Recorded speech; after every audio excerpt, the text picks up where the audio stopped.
ଦର୍ଶକ ବନ୍ଧୁ, ଏହି ଗୁରୁତ୍ୱପୂର୍ଣ୍ଣ କଥାଗୁଡ଼ିକୁ ଟିକେ ଧ୍ୟାନରେ ଶୁଣନ୍ତୁ। 1 ନମ୍ବର, ପୂଜା କରିବା ସମୟରେ ଯଦି ଆପଣ ଜଳିଥିବା ଦୀପଟିର ଶିଖା ଉପରକୁ ଉଠିବାକୁ ଲାଗିଥାଏ, ତେବେ ଆପଣଙ୍କ ଉପରେ ଭଗବାନଙ୍କର କୃପାଦୃଷ୍ଟି ରହିଥିବାର ସୂଚନା ହୋଇଥାଏ ଏବଂ ଆପଣଙ୍କର ମନୋବାଞ୍ଛା ପୂର୍ଣ୍ଣ ହୋଇଥାଏ। 2 ନମ୍ବର, ଗାଧୁଆ ଘର ସବୁବେଳେ ସଫାସୁତୁରା ରଖିବା ଉଚିତ। କେବେ ବି ଅଳିଆ ଆବର୍ଜନା କରିବା ଉଚିତ ନୁହେଁ। ଏହା ଅମଙ୍ଗଳକାରୀ ହେବା ସହିତ ରାହୁ, କେତୁ ଏବଂ ଶନିଙ୍କର ଖରାପ ପ୍ରଭାବ ପଡ଼ି ସୁଖ ସମୃଦ୍ଧି କମ୍ ହୋଇଥାଏ। 3 ନମ୍ବର, ବାସ୍ତୁ ଅନୁସାରେ କେବେ ବି ଫଟା ଏବଂ ମଇଳା ହୋଇଥିବା କପଡ଼ା ପିନ୍ଧିବା ଉଚିତ ନୁହେଁ। ଏହାଦ୍ୱାରା ଦରିଦ୍ରତା ଦେଖା ଦେଇଥାଏ।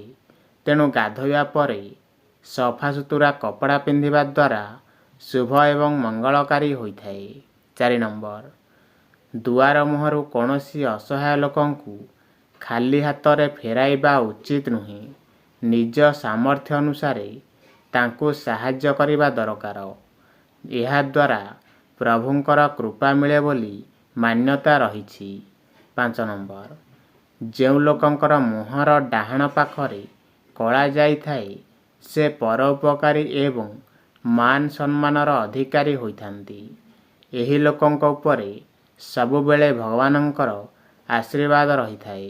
6 ନମ୍ବର, ଯେଉଁ ପୁରୁଷର ମୁଣ୍ଡର କେଶ କୁଞ୍ଚୁକୁଞ୍ଚିଆ ହୋଇଥାଏ, ସେମାନେ ସରଳମନା ଏବଂ ଜିଦିଆ ପ୍ରକୃତିର ହୋଇଥାନ୍ତି। ସେମାନଙ୍କ ଦାମ୍ପତ୍ୟ ଜୀବନ ଖୁସିରେ କଟିଥାଏ। 7 ନମ୍ବର, ନାକରେ କଳା ଯାଇ ରହିଥିବା ଲୋକମାନେ ସ୍ୱାଭିମାନୀ ହୋଇଥାନ୍ତି ଏବଂ ଜୀବନରେ ପ୍ରଗତି କରିଥାନ୍ତି। 8 ନମ୍ବର, ହାତର ପାପୁଲି ମଝିରେ କଳା ଯାଇ ରହିଥିବା ଲୋକମାନଙ୍କର କେବେ ବି ଧନର ଅଭାବ ହୋଇନଥାଏ ଏବଂ ବିବାହ ପରେ ଭାଗ୍ୟ ଉଦୟ ହୋଇଥାଏ।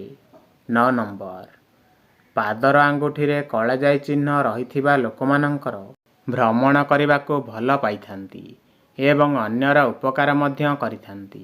10 ନମ୍ବର, ହାତର ଆଙ୍ଗୁଠିରେ କଳାଜାଇ ଚିହ୍ନ ରହିଥିବା ଲୋକମାନେ କର୍ମବୀର ହୋଇଥାନ୍ତି ଏବଂ କାର୍ଯ୍ୟରେ ସଫଳତା ପ୍ରାପ୍ତ କରିଥାନ୍ତି। 11 ନମ୍ବର, ଯେଉଁ ଲୋକମାନଙ୍କର ବେକରେ କଳାଜାଇ ଚିହ୍ନ ରହିଥାଏ, ସେମାନେ ବୁଦ୍ଧିମାନ ହୋଇଥାନ୍ତି ଏବଂ ଚତୁରତାର ସହିତ ଧନ ଅର୍ଜନ କରିଥାନ୍ତି। 12 ନମ୍ବର, ଯେଉଁ ଲୋକମାନଙ୍କର କାନରେ କଳାଜାଇ ଚିହ୍ନ ରହିଥାଏ, ସେମାନେ ବିଚାରବୋଧ ଲୋକ ହୋଇଥାନ୍ତି ଏବଂ ଉତ୍ତମ ପରାମର୍ଶଦାତା ମଧ୍ୟ ହୋଇଥାନ୍ତି। 13 ନମ୍ବର, ଯେଉଁ ପୁରୁଷ ଲୋକମାନେ ମହିଳାମାନଙ୍କର ସମ୍ମାନ କରିଥାନ୍ତି, ସେମାନଙ୍କ ଉପରେ ଶନିଦେବଙ୍କର କୃପା ରହିଥାଏ। 14 ନମ୍ବର, ଯେଉଁ ପୁରୁଷ ଲୋକଙ୍କ ସ୍ମିତହାସ୍ୟ ମନମୋହକ ହୋଇଥାଏ, ସେମାନଙ୍କ ଉପରେ ମାତା ଲକ୍ଷ୍ମୀଙ୍କର ବିଶେଷ କୃପା ରହିଥାଏ। 15 ନମ୍ବର, ଯେଉଁ ଲୋକଙ୍କ ପାଦର ଦ୍ୱିତୀୟ ଆଙ୍ଗୁଳି ବଡ଼ ହୋଇଥାଏ, ସେମାନେ ଭାଗ୍ୟଶାଳୀ ଏବଂ ସହନଶୀଳ ବ୍ୟକ୍ତି ହୋଇଥାନ୍ତି। 16 ନମ୍ବର, ଯେଉଁ ପୁରୁଷ ନିଜର ପ୍ରଶଂସା କରନ୍ତି ନାହିଁ ଏବଂ ଯାହାର ଅହଙ୍କାର ନଥାଏ, ସେମାନଙ୍କ ଉପରେ ସୂର୍ଯ୍ୟଦେବଙ୍କର ଆଶୀର୍ବାଦ ରହିଥାଏ। 17 ନମ୍ବର, ଯେଉଁ ପୁରୁଷମାନେ କଥା ଧୀର କହିଥାନ୍ତି କିମ୍ବା ସେମାନଙ୍କ କଥା ଠିକ୍ ଭାବେ ବୁଝି ହୁଏ ନାହିଁ, ସେମାନଙ୍କୁ ଜୀବନରେ ସଫଳତା ସହଜରେ ମିଳିନଥାଏ। 18 ନମ୍ବର, ଯେଉଁ ପୁରୁଷଙ୍କର ଆଖି କଳା ଏବଂ ସୁନ୍ଦର ହୋଇଥାଏ, ତା ସହିତ ଆଖି ତଳେ କଳା ଦାଗ ନଥାଏ, ସେମାନେ ଭାଗ୍ୟଶାଳୀ ହୋଇଥାନ୍ତି। 19 ନମ୍ବର, ପୁରୁଷ ଲୋକମାନେ ପ୍ରତ୍ୟେକ ଦିନ ସ୍ୱଚ୍ଛ ରହିବା ସହିତ ଚନ୍ଦନ ଲଗାଇବା ଉଚିତ। ଏହାଦ୍ୱାରା ଶୁଭ ଏବଂ ମଙ୍ଗଳକାରୀ ହୋଇଥାଏ। 20 ନମ୍ବର, ଯେଉଁ ପୁରୁଷ ସ୍ତ୍ରୀକୁ ଶାରୀରିକ ସୁଖ ଦେଇପାରି ନାହିଁ କିମ୍ବା ସ୍ତ୍ରୀକୁ ସନ୍ତୁଷ୍ଟ କରିପାରେ ନାହିଁ, ସେହି ପୁରୁଷଠାରୁ ସ୍ତ୍ରୀ ଦୂରେଇ ଯାଆନ୍ତି। 21 ନମ୍ବର, ଯେଉଁ ପୁରୁଷ ଲୋକମାନେ କଥା ସ୍ପଷ୍ଟ ଭାବେ କହିଥାନ୍ତି, ସେମାନେ ଶୀଘ୍ର ସଫଳତା ଏବଂ ଧନ ଦୌଲତର ଅଧିକାରୀ ହୋଇଥାନ୍ତି। 22 ନମ୍ବର, ଯେଉଁ ପୁରୁଷ ଲୋକଙ୍କ ଦେହରୁ ଅଧିକ ଝାଳ ବାହାରିଥାଏ କିମ୍ବା ଅଧିକ କେଶ ରହିଥାଏ, ସେମାନଙ୍କ ଜୀବନରେ ବହୁତ କଠିନ ସମସ୍ୟାର ସାମ୍ନା କରିବାକୁ ପଡ଼ିଥାଏ।